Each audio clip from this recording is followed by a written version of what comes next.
ଦେଖନ୍ତୁ ବନ୍ଧୁମାନେ ବର୍ତ୍ତମାନ ମାଛ ଭଜା ଚାଲିଛି। ଏଇ ଦେଖ ମାଛ ଭଜା ହେଇକି ଏଇଠି ରହୁଛି ଧୀରେ ଧୀରେ ଏଇଠି ରହିବ ତାପରେ ତରକାରୀ ହେବ। ଏଇଠି ଦେଖ ଏଇଟା ହେଲା ମାଛ ମଞ୍ଜି। ବର୍ତ୍ତମାନ ଘରଣୀ ଗୋଟା ପରେ ଗୋଟା ମାଛ ଭାଜି ଚାଲିଛନ୍ତି। ବହୁତ କଞ୍ଜୁସ ଅଛନ୍ତି।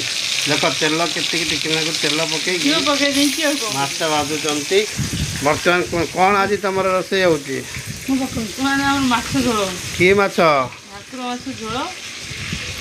ଭାକୁର ମାଛ ଝୋଳ ଆଜି ହେଉଛି। ବଢ଼ିଆ ବଢ଼ିଆ।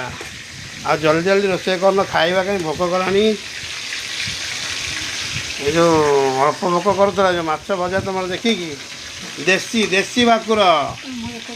ହଁ ଯାହା ହଉ ଦେଶୀ ଭାକୁର ମାଛ ସବୁ ଜାଗାରେ ମିଳେନି, ଏ ଗାଁ ଏରିଆରେ ମିଳେ। ତ ଆଜି ଆମ ମାଛ ଦୋକାନରେ ପୋଖରୀ ମାଛ ଧରା ହେଇଥିଲା ଭାକୁର ମାଛ। ଏଇ ମାଛ ଆଜି ଆସିକି ରୋଷେଇ ହେଉଛି ହେଲା। ହଉ ଟିକେ ବହୁତ ଭୋକ କଲାଣି, ଟିକେ ଜଲ୍ଦି ଜଲ୍ଦି ଖାଇଦେବ। ଜଲ୍ଦି ଜଲ୍ଦି ରୋଷେଇ ସାର ସାର ଜଲ୍ଦି ସାର ସାର ସାର। କେତେ ସମୟ ସରିବ ତୁମର ରୋଷେଇ? ଏଇ 10-15 ମିନିଟ୍ ସରିଯିବ। ଓହୋ ଯାହା ବଢ଼ିଆ ହେଲା। ହଉ ଭାଇମାନେ ରହିଲି, ଜୟ ଜଗନ୍ନାଥ। ମୁଁ ଖାଇଛି ଭୋକ